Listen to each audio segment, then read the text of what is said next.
आदाब नाजरीन, खैर मकदम है आपका जी सलामी और आपके साथ मैं हूं सऊद मोहम्मद खालिद। स्पेशल एट 4 में आज हम बात करेंगे राफेल के खेल की। राफेल डील दरअसल एक ऐसा सौदा जिसने कांग्रेस और बीजेपी को आमने सामने लाकर खड़ा कर दिया है। एक ऐसा सौदा जिसको घपला बता करके कांग्रेस बीजेपी पर हावी होने की कोशिश कर रही है।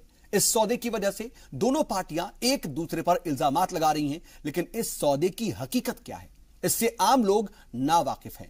राफेल डील से किसे ज्यादा फायदा होने वाला है, यह आने वाला वक्त ही बताएगा। लेकिन जिस तरह से कांग्रेस और राहुल के बीच इस जंगी तैयारी को लेकर के जंग जारी है, कांग्रेस और राहुल एक पूरी तरीके से मुत्तहिद होकर के बीजेपी पर हमलावर हैं, उससे यही लगता है कि अभी और भी कई परतें इस डील की खुलनी बाकी हैं। इसी मौजू पर बात करने के लिए आज हमारे साथ स्टूडियो में मौजूद हैं खास मेहमान। आगे बढ़ने से पहले इस पूरे मुद्दे पर जो ताजा अपडेट है उसको लेकर के एक रिपोर्ट आपको दिखाते हैं, उसके बाद इसी पर होगी बातचीत की शुरुआत।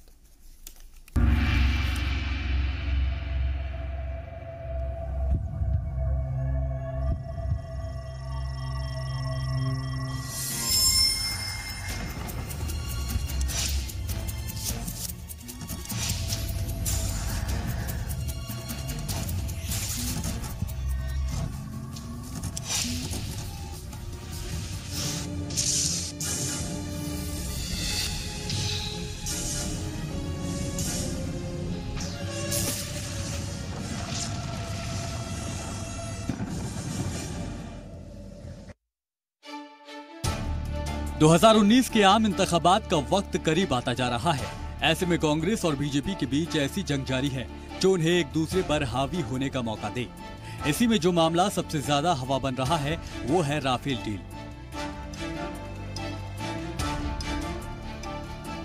जिसे कांग्रेस घोटाला बता रही है, तो वहीं बीजेपी डील की कीमतों को लेकर कांग्रेस की समझ पर सवाल उठा रही है। राफेल तैयारा डील में घोटाले का इल्जाम लगा रही कांग्रेस ने इसे अब आवाम के बीच ले जाने का फैसला किया है, जिसके लिए कांग्रेस ने एक बड़ी अवामी तहरीक शुरू कर दी है, जिसके तहत मुल्क के सभी जिला और सूबाई हेडक्वार्टर्स में पार्टी धरना देगी। पार्टी सदर राहुल गांधी ने नसीहत दी है कि राफेल इशू की हकीकत आवाम के सामने पेश करें और इसमें हुई बदउनवानियों को बेनकाब करें। जो राफेल स्कैम किया है नरेंद्र मोदी जी ने, जो 526 करोड़ का विमान था उसको 1600 करोड़ रुपए में दिया जा रहा है, इसका पूरे देश के युवा विरोध कर रहे हैं। लगातार यूथ कांग्रेस इसके खिलाफ है और देश का युवा इसके खिलाफ है। आज सब हम लोग पूरे हिंदुस्तान के युवा यहाँ इकट्ठे हुए हैं और इसलिए इकट्ठे हुए हैं कि नरेंद्र मोदी ने जो ये घोटाला किया है इसके खिलाफ पूरा देश का युवा है। और बनारस में जिस तरीके से मोदी जी ने पूरे बनारस को ठगने का काम किया है, माँ गंगा का नाम लेकर जो बनारस में उन्होंने कदम रखा और उसी माँ गंगा का अपमान आज पूरे देश में बल्कि पूरी दुनिया में नरेंद्र मोदी जी कर रहे हैं। फकीर बन के आया, ठीक है, देशवासी सब लोग फकीर बन गया, झोला लेके आया, देश के लिए बहुत अच्छा होगा करके, हाँ। और उसके बाद में तुरंत चौकीदार बन गया, चौकीदार तुरंत भागीदार हो गया। ना खाऊंगा ना खाने दूंगा, कहाँ चले गया?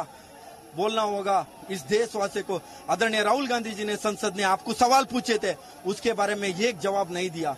आप अंबानी के लिए आप प्रधानमंत्री नहीं है, इस देशवासी के लिए आप प्रधानमंत्री है। आप राज्यसभा और लोकसभा में बोलना होगा। राफेल डील को लेकर कांग्रेस मोदी हमलावर रुख इख्तियार किए हुए है। कांग्रेस का इल्जाम है कि 36 राफेल जंगी तैयारों की खरीद के ऐलान के फौरन बाद सरकारी कंपनी HAL को इसे सबसे बड़े डिफेंस ऑफ दरकिनार करके प्राइवेट सेक्टर की एक कंपनी को रिलायंस डिफेंस लिमिटेड को सौदा दे दिया गया, जिसके पास जंगी तैयारों को बनाने या रखरखाव का कोई तजुर्बा नहीं है। इतना ही नहीं, फ्रांस में 10 अप्रैल 2015 को PM की तरफ से इस सौदे को आखिरी शक्ल दिए जाने से महज 12 दिन पहले ही रिलायंस डिफेंस लिमिटेड का कयाम किया गया।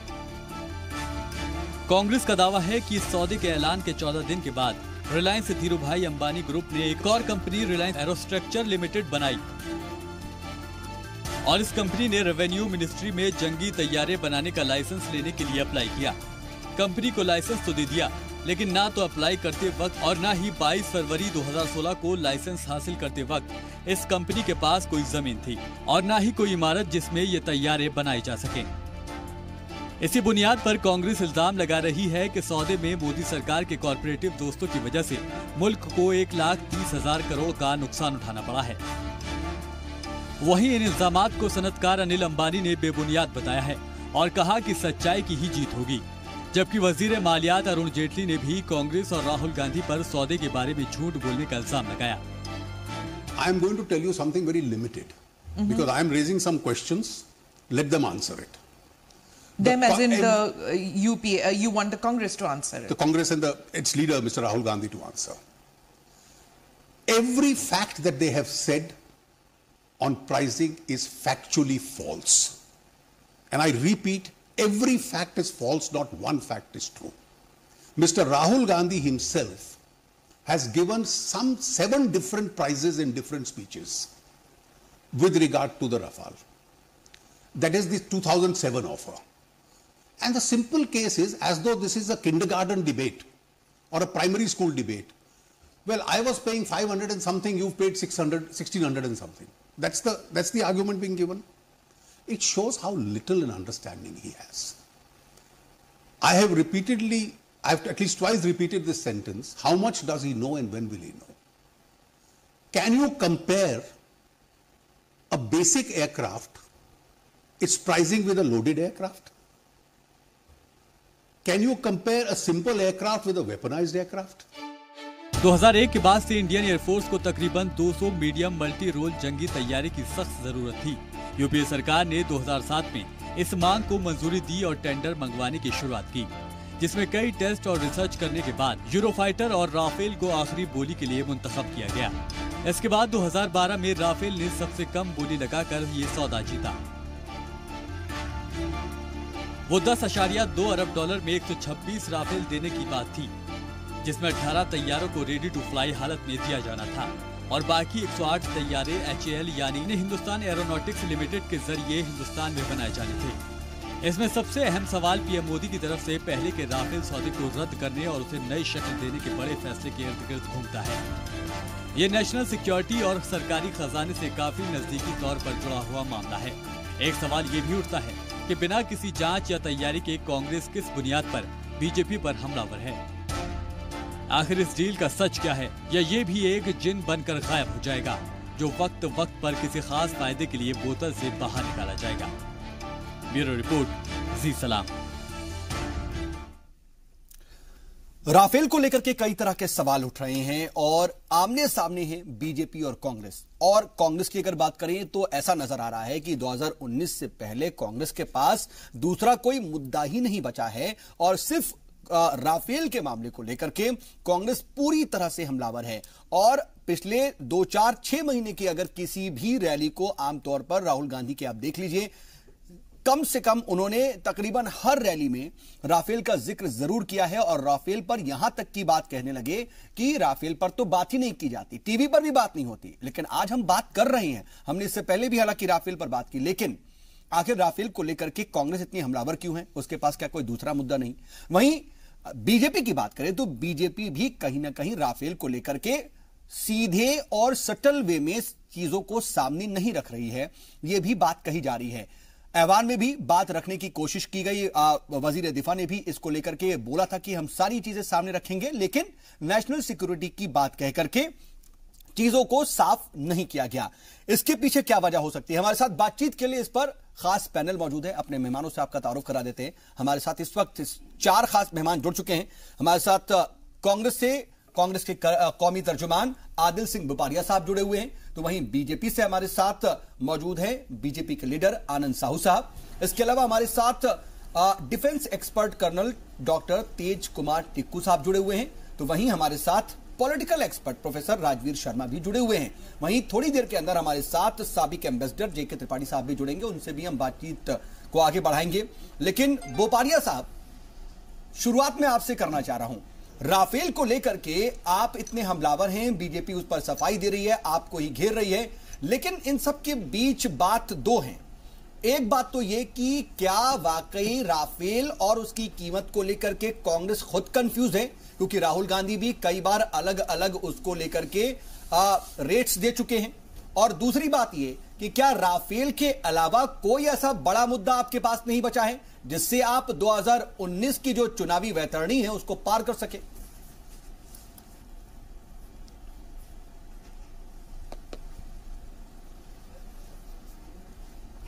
आदिल साहब।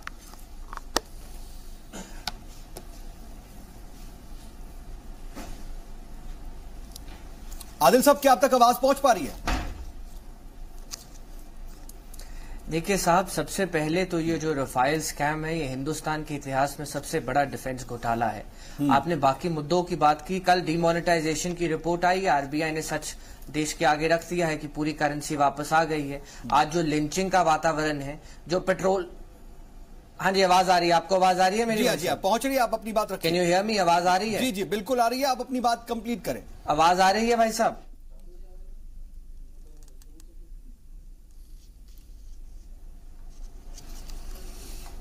जी आवाज आ रही है जी? देखिए, आपने बाकी मुद्दों का बात किया, आज पेट्रोल, जी आपने बाकी मुद्दों की बात की है। आज पेट्रोल की कीमत देखिए, आज डॉलर देखिए, अर्थव्यवस्था की स्थिति देखिए, बेरोजगारी की स्थिति देखिए, किसानी की जो अत्याचार हो रहा है किसानों के खिलाफ, उस मुद्दा को देखिए। पर मैं आपको रफाइल स्कैम की आज बात करता हूं, एक तथ्य के बेसिस पे बात करता हूं। मोदी साहब एक मीटिंग के बाद फ्रेंच प्रेसिडेंट को 10 अप्रैल को मीटिंग हुई है साहब, ये 10 अप्रैल 2015, इस मीटिंग के बाद रफाइल डील को अनाउंस करते हैं। जो हैरानी की बात है, ये deal cabinet committee on security 21 सितंबर 2016 को अप्रूव करती है। अब डिफेंस प्रोक्योरमेंट पॉलिसी के तहत कोई अनाउंसमेंट या कोई फाइनलाइजेशन नहीं हो सकता जब तक डिफेंस प्रोक्योरमेंट पॉलिसी के तहत सीसीएस, जो cabinet committee on security, approval दे, कॉन्ट्रैक्ट नेगोशिएशन कमेटी अप्रूवल दे और प्राइस नेगोशिएशन कमेटी अप्रूवल दे। जब तक ये कमेटियां अप्रूवल नहीं दे सकती, प्रधानमंत्री कोई ऐसी अनाउंसमेंट नहीं कर सकते। ये देश की खजाने की बात है, जय शाह के पैसों की बात नहीं है, पहली बात। दूसरी बात, अब ये देखिए, एक ऐसी कंपनी जो 2 हफ्ते पहले इनकॉर्पोरेट की जाती है, उसे 1 लाख करोड़ रुपए का कॉन्ट्रैक्ट दिया जाता है। एचएएल को कॉन्ट्रैक्ट जाना था, जो एक गवर्नमेंट पीएसयू है, एचएएल से कॉन्ट्रैक्ट छीना जाता है और मोदी साहब अपने मित्र को, जिनका जीरो एक्सपीरियंस है, भाई साहब ये बहुत ही महत्वपूर्ण है, जिनका जीरो प्रायर एक्सपीरियंस है, उन्हें ये कॉन्ट्रैक्ट दिया जाता है। ये बताइए आप, ये कहां की सूझबूझ सच, मतलब कहां की समझदारी की बात है? आप ऐसे आदमी को कॉन्ट्रैक्ट दे रहे हैं जो पहले ही 45,000 करोड़ रुपए के कर्जे में है और जिसको कोई प्रायर एक्सपीरियंस नहीं। ये नेशनल सिक्योरिटी की बात करते हैं और कॉन्ट्रैक्ट ऐसे व्यक्ति को देते हैं जिसे कोई नॉलेज नहीं, कोई प्रायर एक्सपीरियंस नहीं। अब कतार और इजिप्ट ने भी यही जहाज खरीदा है और उसी समय पे खरीदा है। उन्होंने ये जहाज 500 करोड़ में खरीदा है, मोदी साहब 1600 करोड़ में खरीदते हैं। अब आप बताइए, भाजपा सच बताने से भाग क्यों रही है? मैं बिल्कुल आ रहा हूं, उस पर जवाब दे रहा हूं मैं। हो गया, अब आपकी पूरी बात हो गई, कवर करता है। ठीक है, ये जो तमाम बातें आपने फैक्ट्स रखे अपनी तरफ से, तमाम कमिटीज को बताना चाहिए था। और कतर और यहां तक कि इजिप्ट ने जो ये राफेल खरीदे, कम रेट में खरीदे, हम ज्यादा क्यों खरीद रहे हैं? आनंद साहू साहब, क्या जवाब है आपका? देखिए, सबसे पहले तो कांग्रेस जो है झूठ का राग आलापना बंद करे। दूसरा, इसलिए कि मैं 3-4 बहुत बड़े फैक्ट दूंगा। अगर कांग्रेस के पास 526 करोड़ में डील रेडी थे और इनकी सरकार ने वो सारे कागजात तैयार कर दिए थे, तो इन्होंने 10 साल तक 12 साल तक ये डील क्यों नहीं किया? और वो जो साइन किए हुए पेपर जो कैबिनेट ने अप्रूव कर दिया था, पॉलिसी डिसीजन ले लिया गया था, वो पेपर का खुलासा क्यों नहीं कर रहे हैं? इनके अध्यक्ष 7 बार अलग अलग पब्लिक मीटिंग में अलग अलग रेट देते हैं, हर एक बार कोई ना कोई अलग रेट दे देते हैं। कभी बोलते हैं 526 बोलते हैं, कभी 540 बोलते हैं, कभी 520 कहते हैं, कभी 500 कहते हैं। तो ये पहला तो ये अपनी नियत जो है इनका साफ समझ में आता है कि एक झूठ को छुपाने के लिए 10 झूठ और आप बोल रहे हैं और झूठ का पुलिंदा फैला रहे हैं। तीसरी बात, अगर आप देखिए, अगर कांग्रेस को ये सारा डील अगर सील करना था और इनको इतने सस्ते में हो रहा था डील, तो ये उस समय उनके जो प्रधानमंत्री और उनके डिफेंस मंत्री और इनके राष्ट्रीय अध्यक्षा सोनिया गांधी जी कहां सो रही थी? इटली चली गई थी या कहीं और छुप करके जो है देश का जो खजाना है लूटने का इंतजार कर रहे थे, जिसका इंतजार जो है करते करते शायद उनके खजाना में लूटने का मौका नहीं मिला, इसलिए डील शील नहीं हुआ। ये एक कारण हो सकता है। नहीं तो डील फाइनल की बात तो चलिए ठीक है, मैं ये कह रहा हूँ कांग्रेस मान गया, कांग्रेस मैं एक बात कर रहा हूँ, मैं इसमें एक बात कर रहा हूँ, मैं क्योंकि उन्होंने एक मिनट लेट मी कंप्लीट, मुझे आपकी सुननी है, मेरा एक ही कहना है, मुझे एक मिनट मुझे ये कहना है कि अगर इनको पता था कि इतने सस्ते में दुनिया के सबसे बढ़िया एयरक्राफ्ट मिल रहे हैं और उसके बाद ये लोग 12.5 साल क्यों इंतजार करते रहे? क्या इनको ये कमीशन के लिए फाइल को रोक के रखी थी? और अगर वो डील की पेपर थी तो उसको बाहर क्यों नहीं कर रहे? देखिए बस ये कर, इतनी बड़ी डिफेंस डील है, हाँ। तो ये तो आपको खैर बेहतर पता है, अच्छी तरह से आप जानते भी हैं कि डील्स जो हैं वो सील क्यों नहीं हुई, फाइनलाइज क्यों नहीं हुई, उसमें वक्त लगता है। अभी मुझे तो पता है, आपने भी देखिए 3 साल 2015 से आपने भी उसको फाइनल किया है, वो अभी भी नहीं मटेरियलाइज हो पा रही है। क्यों लगता है वक्त लगता है? हो गई है, हम उनसे जरा ले लेते हैं। अगर नहीं हुई तो विवाद कैसे हो रहा है? ठीक है, मैं उनसे आप कह रहे हैं अगर नहीं हुई है तो विवाद, और गवर्नमेंट टू गवर्नमेंट डील हुआ, उसमें आप कह रहे हैं कि थर्ड पार्टी को टेंडर दे दिया 1 लाख का। और ये आपको मालूम होना चाहिए जो मैन्युफैक्चरिंग कंपनी है उसको राइट है वो किसको इक्विपमेंट मैन्युफैक्चरिंग का या उनका नो हाउ आगे एक्सचेंज करना चाहते हैं, वो उनको राइट है। भारत सरकार को 0 राइट है उसमें, ठीक है। और उस पर आप आरोप लगाएंगे। एक चीज आप बताइए, किसी के भी नाम लेकर के आदरणीय प्रधानमंत्री जी को आरोपित करना, ये कहां पर है सही? मैं लेता हूं आपसे और भी आगे हम बात करेंगे, लेकिन कर्नल तेज टिक्कू, मैं आपके पास आना चाह रहा हूं। सर देखिए, आप एक डिफेंस एक्सपर्ट हैं, आप बेहतर तरीके से समझ रहे हैं कि आखिर ये डील क्या है, इसकी बुनियाद क्या है, और उसके बाद 2001 से लेकर के अब तक क्या डेवलपमेंट हुआ। लेकिन क्या उस डेवलपमेंट में ये भी है जो इल्जामात लगाए जा रहे हैं कि तकरीबन 1000 करोड़ रुपए का पर जो तैयारा है, पर जो विमान है, जहाज है, उसमें फर्क आ रहा है। इसको जरा मैं चाहूंगा कि आप थोड़ा एलेबोरेट कर पाएं कि आखिर ये डील है क्या, इसको लेकर के किस तरीके की बातें आ रही हैं, इसकी डेप्थ जरा बता पाएं आप। देखिए, हमारे पास मल्टी रोल एयरक्राफ्ट नहीं था और एयरफोर्स का 2002 से लेकर 2005 तक काफ़ी बार एयरफोर्स ने गवर्नमेंट से रिक्वेस्ट करी थी कि भाई हमारा जो एयरफोर्स का जो एज है वो हमारे जो कॉम्पिटिटर्स हैं, हमारे जो चैलेंजर्स हैं, उनके ऊपर हमारा एज ख़त्म हो रहा है। इससे 2 एयरक्राफ्ट को यूरोफाइटर और रफाइल को शॉर्टलिस्ट किया गया था। उसके बाद गवर्नमेंट ने, क्योंकि रफाइल की कीमत सबसे कम थी, तो गवर्नमेंट ऑफ इंडिया ने, यूपीए सरकार थी, उन्होंने रफाइल को इसमें मंजूरी दी। लेकिन प्रॉब्लम क्या हुई कि 2007 से लेकर 2015 तक 14 तक जब यूपीए सरकार हुकूमत थी, उन्होंने इस कॉन्ट्रैक्ट को आगे नहीं बढ़ाया। कुछ नेगोशिएशंस आपस में हुई, लेकिन ये जो नेगोशिएशन पे जो फाइनलाइज था रेट, वो तो 2012 में जाकर हो पाया। तो ये जैसे 12.5 साल की बात कही जा रही है कि 12.5 साल में क्यों नहीं किया गया।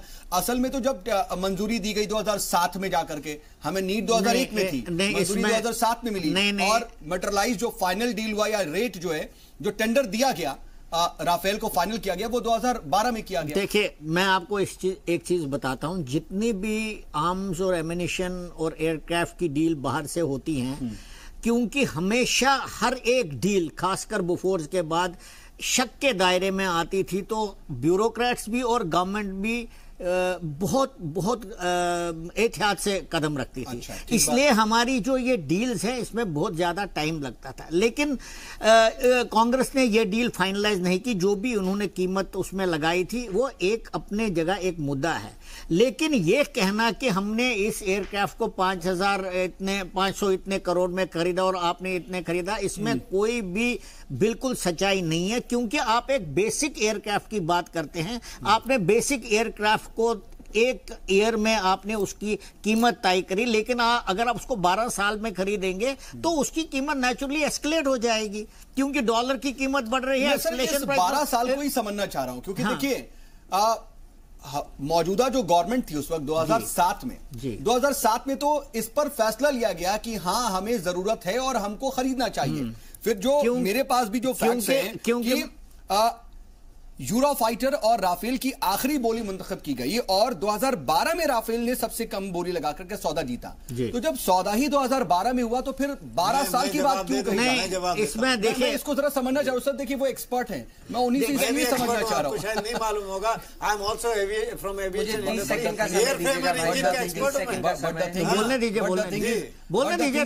But the thing is Anand ji कि आप as a BJP spokesperson यहाँ पर है ना, तो मैं इसीलिए चाह रहा हूँ कि जब हमारे साथ एक डिफेंस एक्सपर्ट मौजूद है तो उनसे चीजें और आ जाए। आप भी उस हिसाब से जरूर बोलिएगा। आपके पास भाई साहब जो मेन मुद्दा है उसे एड्रेस नहीं किया जा रहा। ठीक है, मैं आ रहा हूँ। प्रोक्योरमेंट पॉलिसी का मुद्दा है, बिल्कुल मैं समझ रहा हूँ, उस पर भी हम आएंगे। प्रोक्योरमेंट पॉलिसी के तहत चीजों को भी साफ होना जरूरी है क्योंकि इन्हीं चीजों में चीजें उलझ जाती हैं। आदिल साहब ठीक है, नहीं ये खजाना है। ये आदिल साहब जो बात बोल रहे हैं ये बिल्कुल ठीक नहीं है। प्रोसीजर्स फॉलो किए गए हैं, क्योंकि प्रोसीजर्स फॉलो किए गए इसलिए टाइम ज्यादा लगा। ये गलत बात है, ये इसमें कोई सच्चाई नहीं है। मैं आपको ये बताता हूँ, ये डील जहां तक मैं समझता हूँ, जो मैंने इसमें पढ़ा है, जो मुझे समझ में आ रहा है। देखिए आप बेसिक एयरक्राफ्ट है, आप बेसिक एयरक्राफ्ट, इन्होंने बोला इजिप्ट को इतने, इनको क्या मालूम है उस बेसिक एयरक्राफ्ट में एवियोनिक्स क्या है, इनको क्या मालूम उसमें नेविगेशन इंस्ट्रूमेंट क्या है, इनको क्या मालूम उसमें वेपनरी क्या है, इनको क्या मालूम उनको लोडेड किस चीज से है।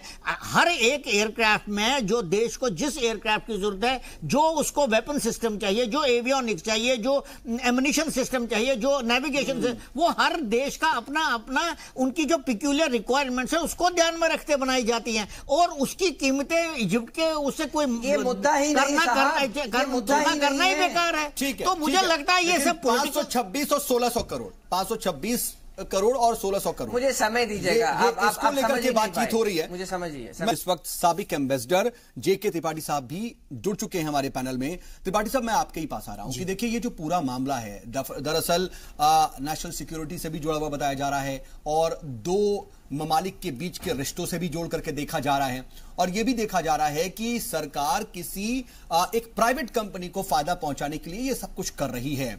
इसको आप किस नजर से देखते हैं और इस मैटर को सियासत से अगर अलग किया जाए तो हमारे नेशन के लिए कितना इंपॉर्टेंट ये हो जाता है?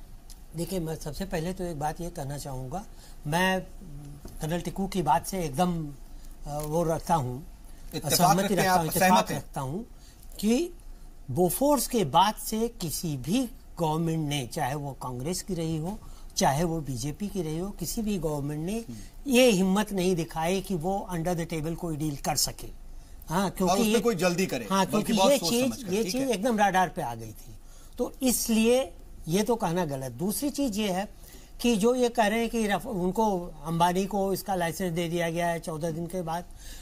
अनिल अंबानी ने क्लियर किया है कि उन्होंने ये डील होने के 7 महीने पहले ही एक प्रेस स्टेटमेंट दिया था कि हम हवाई जहाज बनाने के क्षेत्र में कदम रख रहे हैं। ठीक है। तीसरी चीज ये कि ये कह रहे हैं कि नहीं, उनको इसकी डील का फायदा दे दिया गया। अभी तो कोई भी अनिल अंबानी के साथ कोई ऐसी डील नहीं हुई, ना फ्रेंच गवर्नमेंट की, ना इंडियन गवर्नमेंट की और ना डसाल्ट की, जो राफेल बनाते हैं। और इसी के चलते आपको पता होगा कि अनिल अंबानी ने 500 करोड़ या 5000 करोड़ का समय दीजिएगा भाई साहब, आपके पास किया है। रही बात जहां तक सिक्योरिटी की, तो आप ये देखिए कि जब ये 2013 में या 2012 में फाइनलाइज हो गया कि राफेल खरीदा जाएगा, उसके बाद से जब ये डील हुई, उस वक्त जो कर्नल टिक्कू साहब कह रहे हैं, मैं इत्तेफाक रखता हूं कि बेसिक प्राइस और उसमें जो एड ऑन्स थे उसमें काफी फर्क पड़ा है। एड ऑन्स जो थे वो देखिए कितने थे, पायलट्स की ट्रेनिंग थी, उनके एम्यूनिशन थे, उनके स्पेयर पार्ट्स थे। उसके बाद ये भी था कि आप देखिए उसमें यह भी कहा गया था, अभी अरुण जेटली साहब ने कहा है, उन्होंने कुछ सवाल उठाए हैं और उन्होंने कहा कि ये बताइए कि ये प्राइसेस उस वक्त की प्राइसेस के बेसिक प्राइसेस इन पैरामीटर्स पे देखें तो मुझे समय दीजिए भाई साहब। बिल्कुल, मैं आ रहा हूं सर, मैं आ रहा हूं, 1 मिनट। ये चीजें तो बेमानी है। राहुल गांधी कहते हैं कि फ्रेंच एम्बेसडर ने हमें बताया था कि नहीं ऐसा है। फ्रेंच एम्बेसडर कहता है हमने कुछ नहीं बताया था। कांग्रेस कहती नहीं, फ्रेंच एम्बेसडर को खरीद लिया गया है।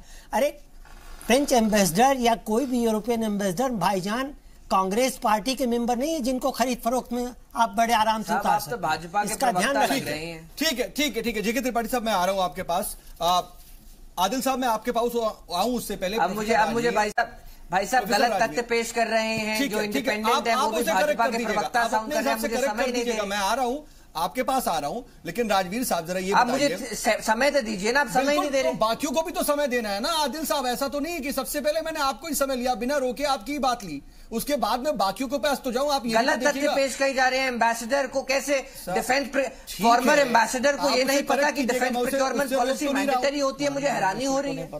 आप अपने हिसाब से जो बात कह रहे हैं, आपको मैं बोलने का मौका तो दूंगा, आपको तो मैं रोक नहीं रहा, आपको तो कह नहीं रहा हूं कि आप इस पर जवाब मत दीजिएगा। आप हिसाब की बात नहीं, जो तथ्य हैं, as a former government servant सच तो देश के आगे रखना चाहिए। ठीक है, जब मैं आपके पास कॉन्ट्रैक्ट नेगोशिएशन कमेटी नाम की चीज तो इन्हें पता होगी, जब IMF में बता दीजिएगा। ठीक है, मैं राजवीर साहब, ठीक है राजवीर साहब, ये जो पूरा मामला है सीधे तौर पर इसका कनेक्शन 2019 से बताया जा रहा है। कांग्रेस की नजर 2019 पर है और बीजेपी भी जब इस पर डिफेंड कर रही है तो वो 2019 को सोच करके ही जहन में रख करके ही इस पर जवाब दे रही है। लेकिन क्या राफेल एक ऐसा मुद्दा बन रहा है या बन चुका है कि 2019 का इलेक्शन इस एक डील के इर्द गिर्द ही लड़ा जाएगा? देखिए, मुझे ये लगता है कि कांग्रेस अगर ये सोच रही है कि राफेल डील के आधार पर वो कोई बहुत बड़ा सपोर्ट बेस तैयार कर पाएंगे, तो ये बहुत बड़ी भूल है। क्योंकि सच्चाई ये है कि डिफेंस एक्सपर्ट्स भी और जो दूसरे लोग भी हैं वो इस बात को मान रहे हैं कि ये झूठा एक कैंपेन चल रहा है। अभी हमारे दो साथी जो इस मामले में बहुत ही एक्सपर्ट हैं, कर्नल टिक्कू और त्रिपाठी जी, उन दोनों ने और साहू जी ने उनकी झूठ का एक पोल खोला है। लेकिन मैं ये बात ये कहना चाहता हूं कि ये जो सारा छटपटाहट है कांग्रेस के भीतर, वो 2019 से अलग नहीं की जा सकती। आपने कहा था ना सियासत को दूर रखें, सियासत को दूर वो रख सकते हैं जब जो पॉलिटिशियन है वो देश की अस्मिता को, देश की डिफेंस को और देश की व्यवस्था को ध्यान में रख करके मैच्योर तरीके से उनको काम करें, तो सियासत से देश दूर की हो सकते हैं। डिफेंस के नाम पर घोटाले करी जाओ और लाखों करोड़ों का फायदा दिलवाई जाओ अपने आपके दोस्तों कहने से तो सारी चीजें सही नहीं हो जाएंगी ना। ठीक है, आपके कहने से नहीं हो जाती है। मैं ये कह रहा हूँ छटपटाहट ये है। मैं 2019 की नुक्ता नजर से आपसे समझना चाहता हूं। भाई साहब मुझे समय तो दीजिएगा, ये कैसा 4:1 आपने डिबेट बनाया है? ये मैं 2019 के हिसाब से ही कह रहा हूं कि कांग्रेस के भीतर और राहुल जी के भीतर एक छटपटाहट ये है पिछले कुछ सालों से वो ये कोशिश कर रहे हैं कि कोई ना कोई ऐसा नुक्ता मिल जाए, कोई ऐसी जगह मिल जाए, कोई मुद्दा मिल जाए, ऐसा मुद्दा आप नहीं मिल रहा है। ठीक है, लेकिन अगर आपको लग रहा है कि कुछ फैक्ट्स गलत रखे गए हैं तो आप प्लीज बताइए कि आखिर क्या नजर आ रहा है आपको, कौन से ऐसे फैक्ट्स हैं जो गलत रखे जा रहे हैं? आप अपने फैक्ट्स रखिए, क्योंकि बात तो आप पर भी आ रही है और सवाल आप पर भी उठ रहे हैं कि आप तो खुद सही रेट बता नहीं रहे। 4-5 बार अलग अलग रेट्स आप बता चुके हैं।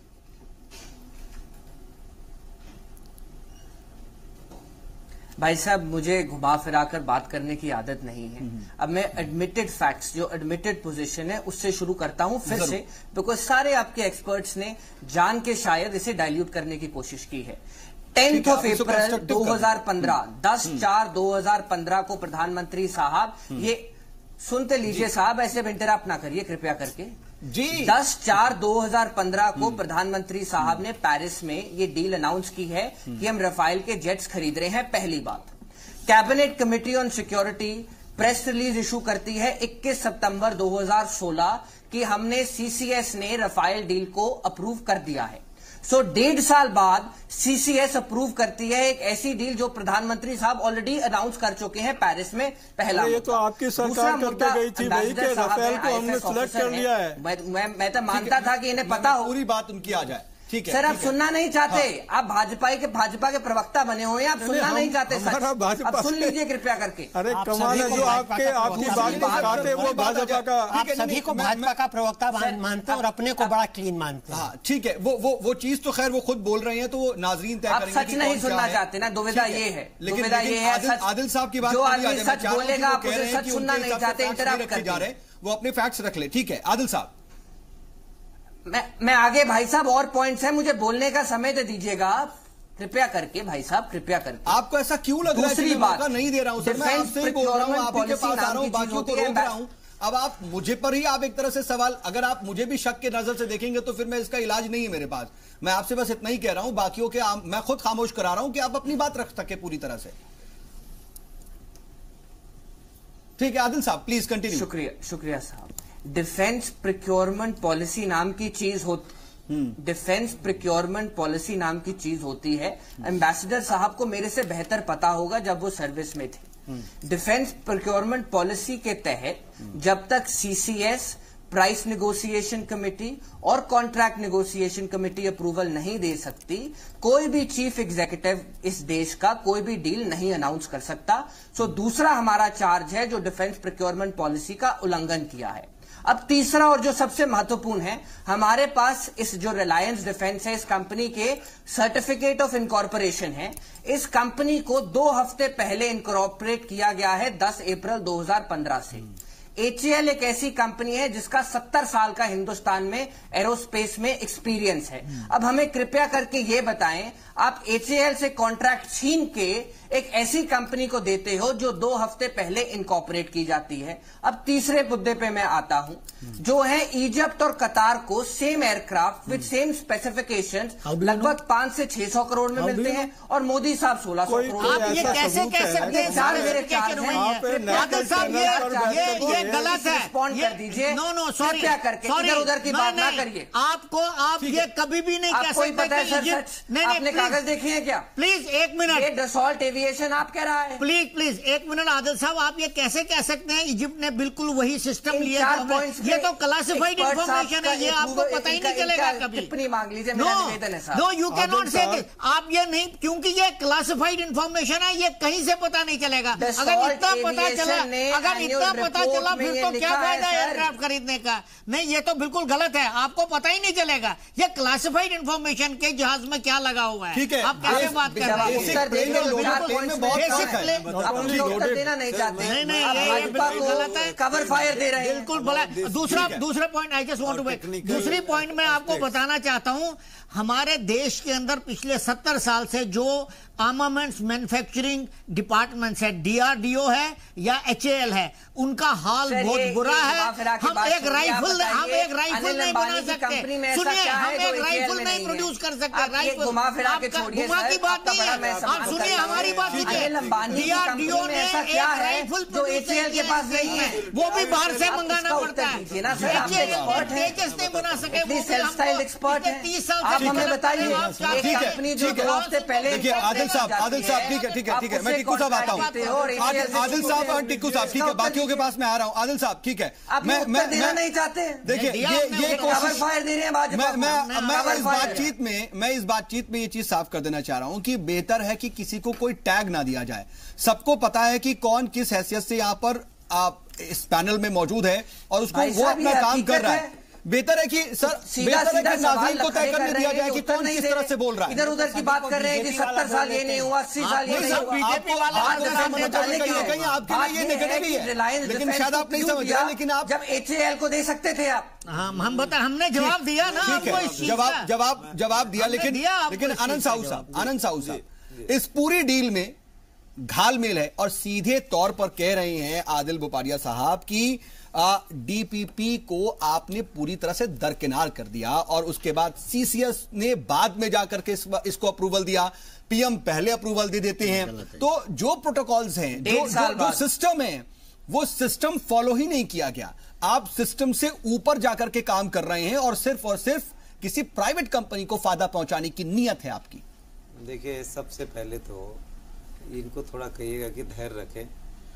मुझे लगता है इनको मालूम ही नहीं है, ये आधी जो डीपीसी है वो पढ़ करके आए हैं। और डिफेंस प्रोक्योरमेंट जो रूल्स है या कमिटी है, ये सारे आदरणीय प्रधानमंत्री नरेंद्र मोदी जी ने इसको और ट्रांसपेरेंट किया, फास्ट ट्रैक करके, और इसको प्रॉपर फॉलो करके मेक इन इंडिया के तहत में इस डील को किया गया है।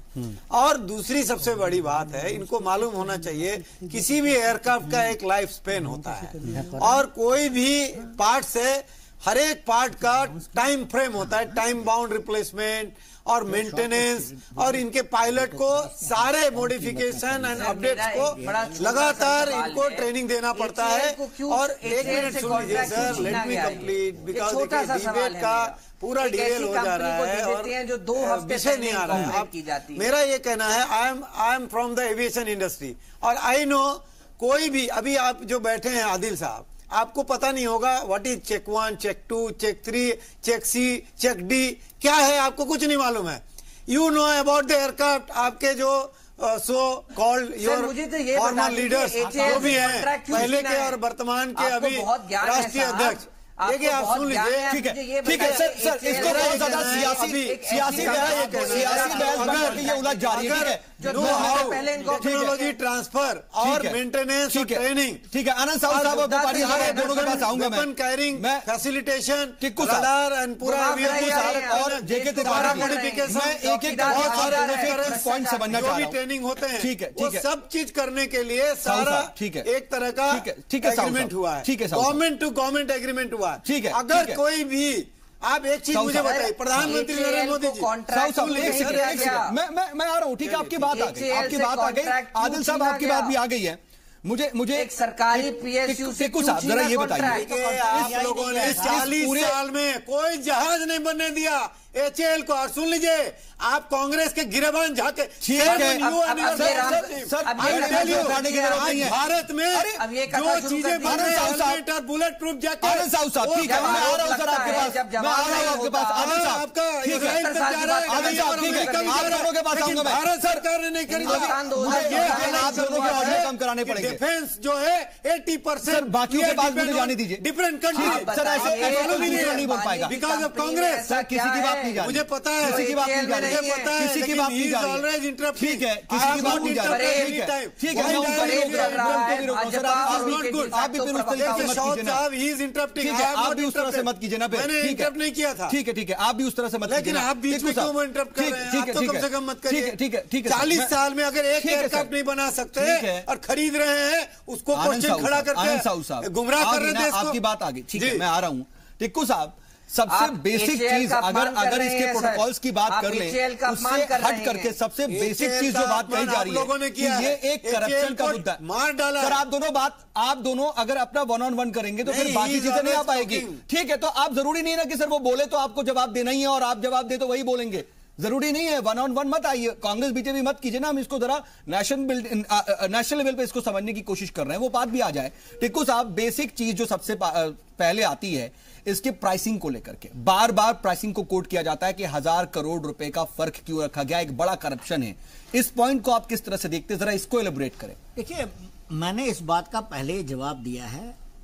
सरकार इस चीज के ऊपर उन्होंने ऑलरेडी कल फाइनेंस मिनिस्टर अपना जवाब दिया है, एस्केलेशन लेकर और उसमें क्या चीज फिट है और तब से लेकर अभी तक जो इन्फ्लेशन हुई है उन सबको मद्देनजर रखते इसकी कीमत बढ़ गई है।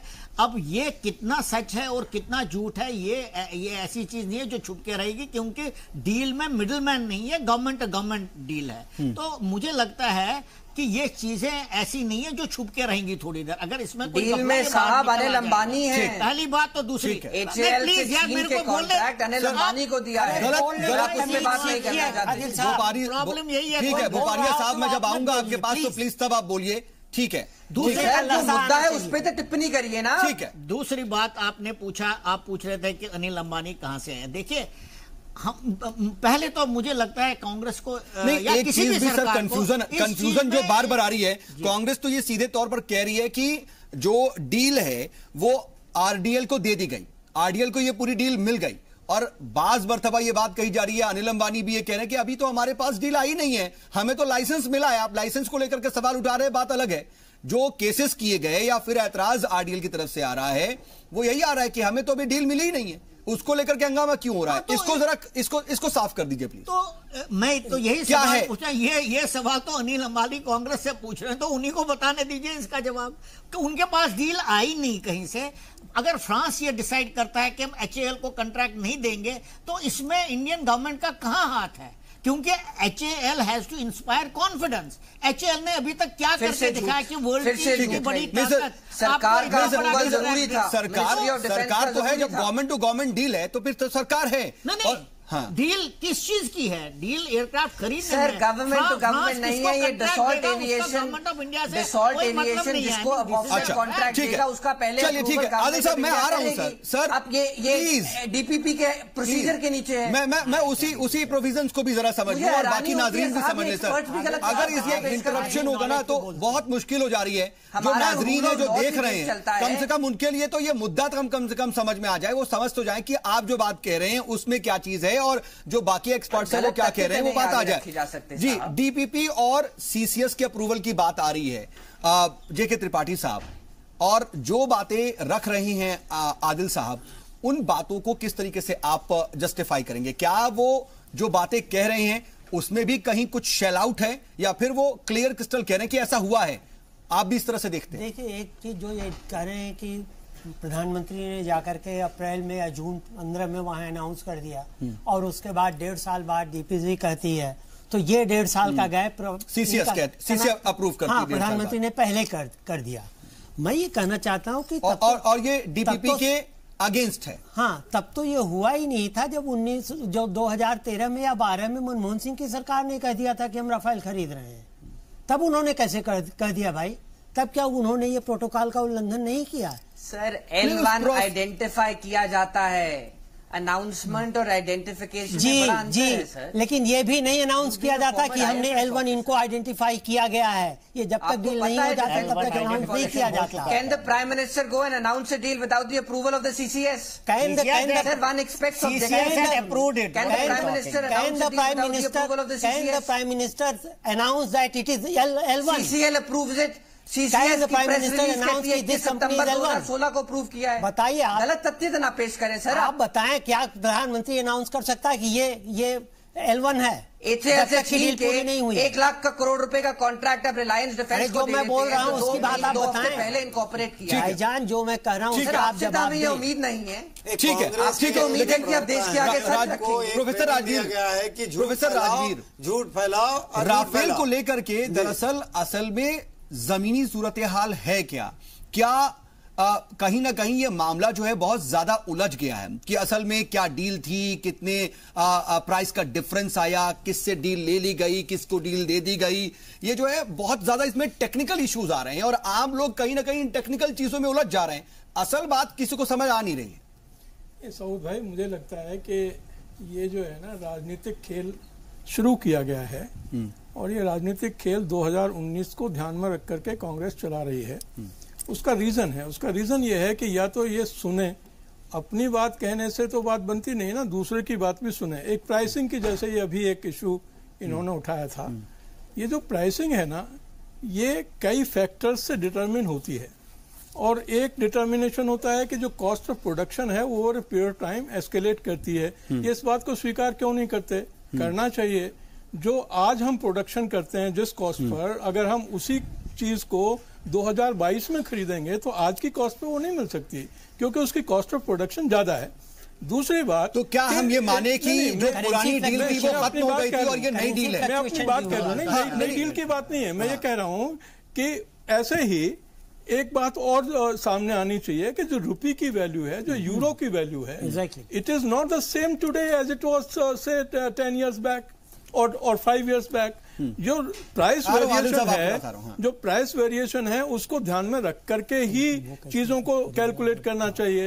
ये जानबूझ करके कंफ्यूजन पैदा करने की कोशिश कंफ्यूजन पैदा करने की कोशिश नहीं करनी चाहिए। डिफेंस का मामला ये बताइए, पहले तो ये साफ कीजिए कि आरडीएल को ये डील फाइनल ऑफर हो चुकी है, उसके हाथ कॉन्ट्रैक्ट है, ये चीज आप कह रहे हैं बार बार, लेकिन आपके ऊपर आरडीएल की तरफ से भी नोटिसेस आ रहे हैं, कानूनी कार्रवाई की बात कही जा रही है। कल अनिल अंबानी कहते हैं सत्यमेव जयते, इसको आप किस तरह से डिफेंड करेंगे?